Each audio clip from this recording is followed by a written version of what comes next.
News first channel ಹಾಗೂ ಡಿಜಿಟಲ್ನಲ್ಲಿ ಜಾಹೀರಾತು ನೀಡಲು ಈ ನಂಬರ್ಗೆ ಸಂಪರ್ಕಿಸಿ. ಧರ್ಮಸ್ಥಳದ ವಿರುದ್ಧ ಷಡ್ಯಂತ್ರ ಆರೋಪ ಪ್ರಕರಣಕ್ಕೆ ಸಂಬಂಧಪಟ್ಟ ಹಾಗೆ ಇವತ್ತು ಬೆಳ್ತಂಗಡಿ ಎಸ್ಐಟಿ ಕಚೇರಿಗೆ ಪ್ರಣವ್ ಮೊಹಾಂತಿ ಭೇಟಿಯನ್ನ ನೀಡುತ್ತಿದ್ದಾರೆ. ಎಸ್ಐಟಿ ಮುಖ್ಯಸ್ಥರಾಗಿರುವಂತಹ ಡಿಜಿಪಿ ಪ್ರಣವ್ ಮೊಹಾಂತಿ ಭೇಟಿ ಸಾಕಷ್ಟು ಕುತೂಹಲಕ್ಕೆ ಕಾರಣ ಆಗಿದೆ. ಒಂದ್ ಕಡೆ 2 ದಿನ ರಜೆಯ ಮೇಲೆ ತೆರಳಿದ್ದಾರೆ ತನಿಖಾಧಿಕಾರಿ ಜಿತೇಂದ್ರ ಕುಮಾರ್ ದಯಾಮ. ಈ ಮಧ್ಯೆ ತನಿಖೆಯ ಪ್ರಗತಿಯನ್ನ ಪರಿಶೀಲನೆ ಮಾಡಲಿದ್ದಾರೆ ಎಸ್ಐಟಿ ಮುಖ್ಯಸ್ಥರಾಗಿರುವಂತಹ ಡಿಜಿಪಿ ಪ್ರಣವ್ ಮೊಹಾಂತಿ. ತನಿಖೆಯಲ್ಲಿ ಸಿಕ್ಕಂತಹ ಸಾಕ್ಷಿಯ ದಾಖಲೆಗಳನ್ನ ಪರಿಶೀಲನೆ ಮಾಡುವಂತಹ ಕೆಲಸವನ್ನ ಡಿಜಿಪಿ ಮೊಹಾಂತಿ ಮಾಡಲಿದ್ದಾರೆ.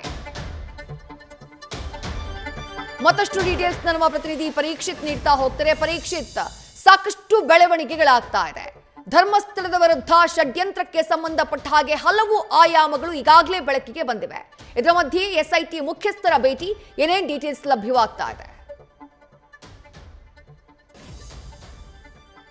ಎಸ್ ವಿದ್ಯಶ್ರೀ, ಇವತ್ತು ಡಿಜಿಪಿ ಎಸ್ಐಟಿ ಮುಖ್ಯಸ್ಥ ಪ್ರಣವ್ ಮೊಹಾಂತಿ ಅವರು ಇವತ್ತು ಎಸ್ಐಟಿ ಕಚೇರಿಗೆ ಬರ್ತಿದ್ದಾರೆ. ಮುಖ್ಯವಾಗಿ ತನಿಖಾಧಿಕಾರಿ ದಯಾಮ ಅವರು 2 ದಿನಗಳ ರಜೆ ಹಿನ್ನೆಲೆಯಲ್ಲಿ ಅವರು ತೆರಳಿರುವಂತದ್ದು. ಹೀಗಾಗಿ ಪ್ರಣವ್ ಮೊಹಾಂತಿ ಅವರು ಕೂಡ ಇವತ್ತು ಎಸ್ಐಟಿ ಕಚೇರಿಗೆ ಆಗಮಿಸುತ್ತಾರೆ. ಮುಖ್ಯವಾಗಿ ಇಷ್ಟು ದಿನಗಳ ಕಾಲ ಏನೇನು ವಿಚಾರಣೆ ಆಯಿತು, ಏನೇನು ದಾಖಲೆಗಳನ್ನು ಕಲೆ ಹಾಕಿದ್ರು ಮತ್ತು ಏನೇನು ಸಾಕ್ಷ್ಯಾಧಾರಗಳನ್ನ ಎಸ್ಐಟಿ ವಶಕ್ಕೆ ಪಡೆದಿತ್ತು, ಮುಖ್ಯವಾಗಿ ಏನು ತಿಮ್ಮರಡಿ ಮನೆಯಲ್ಲಿ ಏನೇನು ಸಾಕ್ಷ್ಯಾಧಾರಗಳನ್ನ ಮತ್ತು ಆ ಮಹಾಜರ ಸಂದರ್ಭದಲ್ಲಿ ಏನೇನು ವಶಕ್ಕೆ ಸಿಕ್ಕಿತ್ತು, ಸಿಇಡಿ ಇರಬಹುದು, ಡಿವಿಆರ್ ಇರಬಹುದು, ಮತ್ತು ಹಾರ್ಡ್ ಡಿಸ್ಕ್ ಇರಬಹುದು, ಮೊಬೈಲ್ಗಳಿರ್ಬೋದು, ಇವೆಲ್ಲವನ್ನ ಈಗಾಗಲೇ ವಶಕ್ಕೆ ತೆಗೆದುಕೊಂಡಿದೆ. ಎಲ್ಲ ರಿಪೋರ್ಟ್ಗಳು ಈಗಾಗಲೇ ಎಸ್ಐಟಿ ಕಚೇರಿಯಲ್ಲಿ ಇರುವಂತದ್ದು.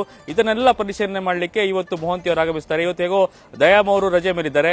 ಈಗ ಏನಾದರೂ ಅಧಿಕಾರಿಗಳು ಇವತ್ತು ಏನೇನು ಕೆಲಸ ಮಾಡಿದ್ದಾರೆ, ಯಾವ್ಯಾವ ತರ ಇಷ್ಟು ದಿನಗಳಲ್ಲಿ ಅವರ ಅನುಪಸ್ಥಿತಿಯಲ್ಲಿ ಯಾವ್ಯಾವ ತರ ಕೆಲಸ ಆಗಿತ್ತು, ಮತ್ತೆ ಏನೇನು ವಿಚಾರಣೆ ಆಗಿತ್ತು, ಏನೇನು ಸಾಕ್ಷ್ಯಗಳ ವಿಚಾರ ಮಾಡಿದ್ರು, ಯಾವ್ಯಾವ ತರ ಪ್ರಶ್ನೆ ಕೇಳಿದ್ರು, ಅವರು ಏನೇನು ತರ ಆನ್ಸರ್ ಮಾಡಿದ್ರು, ಸುಧಾ ಭಟ್ ಕೂಡ ಏನೇನು ಆನ್ಸರ್ ಮಾಡಿದ್ರು, ಅವ್ರಿಗೇನು ಕ್ವಶನ್ ಕೇಳಿದ್ರು, ಆ ವಿಡಿಯೋಗಳಲ್ಲಿ ಏನೇನು ದಾಖಲೆ ಆಗಿದೆ, ಯಾವ ಸಾಕ್ಷ್ಯಗಳನ್ನ ಈಗ ವಶಕದಲ್ಲಿದೆ ಅನ್ನೋದು ಎಲ್ಲವನ್ನ ಪರಿಶೀಲನೆ ಮಾಡ್ತಾರೆ. ಇವತ್ತು ಇಡೀ ದಿನ ಎಸ್ಐಟಿ ಕಚೇರಿಯಲ್ಲಿ ಇರಬಹುದು ಮೊಹಾಂತಿ ಅವರು. ಹಾಗಾಗಿ ಇವತ್ತು ಇಡೀ ದಿನದ ಬೆಳವಣಿಗೆಯಲ್ಲಿ ಯಾವ್ಯಾವ ತರ ಇಷ್ಟು ದಿನಗಳ ಕಾಲ ಯಾವ ತರ ವಿಚಾರಣೆ ಯಾವ ಹಂತದಲ್ಲಿದೆ, ಯಾವ ಹಂತಕ್ಕೆ ಬಂದಿದೆ, ಮುಂದೆ ಏನೇನು ಮಾಡಬಹುದು ಅನ್ನುವಂಥ ಸೂಚನೆಗಳು ಕೊಡ್ತಾರೆ ಅಧಿಕಾರಿಗಳಿಗೆ. ಯಾವ ತರ ಹೆಜ್ಜೆಗಳು ಇಡಬಹುದು, ಸುಧಾ ಭಟ್ ಕೇಸ್ ಏನು, ಅವರನ್ನ ಯಾವ ತರ ವಿಚಾರಣೆ ಮಾಡಬಹುದು, ಮುಂದಿನ ಹಂತದಲ್ಲಿ ಯಾವ ತರ ವಶಕ್ಕೆ ಪಡಿಬಹುದು, ಮತ್ತು ದೂರದರ ಚೆನ್ನೈ ಅವರನ್ನ ಮುಂದಿನ ಹಂತದಲ್ಲಿ ಯಾವ ತರ ವಿಚಾರಣೆ ಮಾಡಬಹುದು, ಅವರನ್ನ ಮತ್ತಷ್ಟು ಸಾಕ್ಷಿದಾರಗಳನ್ನ ಈಗ ಹೆಸರುಗಳನ್ನು ಹೇಳಿದ್ದಾರೆ.